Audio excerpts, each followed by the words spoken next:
Menteri Keuangan Purbaya Yudi Sadewa akhirnya angkat bicara terkait gelombang protes dari para gubernur yang tergabung dalam Asosiasi Pemerintah Provinsi Seluruh Indonesia, APPSI, atas rencana pemangkasan anggaran transfer ke daerah, TKD, tahun 2026.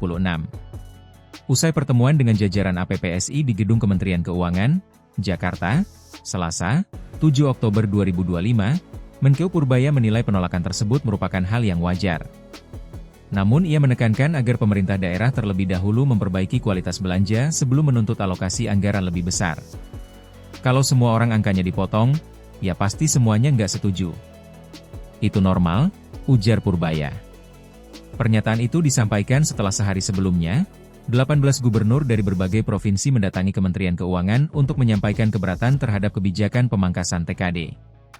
Mereka menilai kebijakan tersebut membebani keuangan daerah, terutama untuk membayar gaji pegawai pemerintah dengan perjanjian kerja, PPPK, serta menjalankan program pembangunan infrastruktur seperti jalan dan jembatan.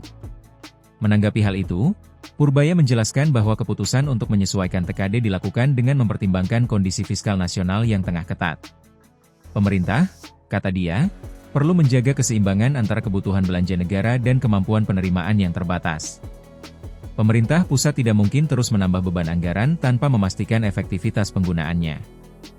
Banyak daerah yang serapannya rendah dan tidak tepat sasaran. Ini yang harus diperbaiki, tegasnya.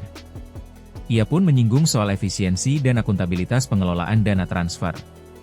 Menurut Purbaya, sejumlah daerah belum mampu menunjukkan kinerja optimal dalam penggunaan anggaran, bahkan ada yang masih memiliki sisa lebih perhitungan anggaran, silpa, tinggi setiap tahun.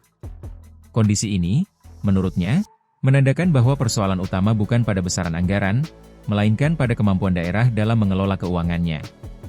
Kalau uangnya banyak tapi tidak dibelanjakan dengan efektif, hasilnya juga tidak akan terasa bagi masyarakat. Kita ingin setiap rupiah yang ditransfer berdampak nyata, ujarnya.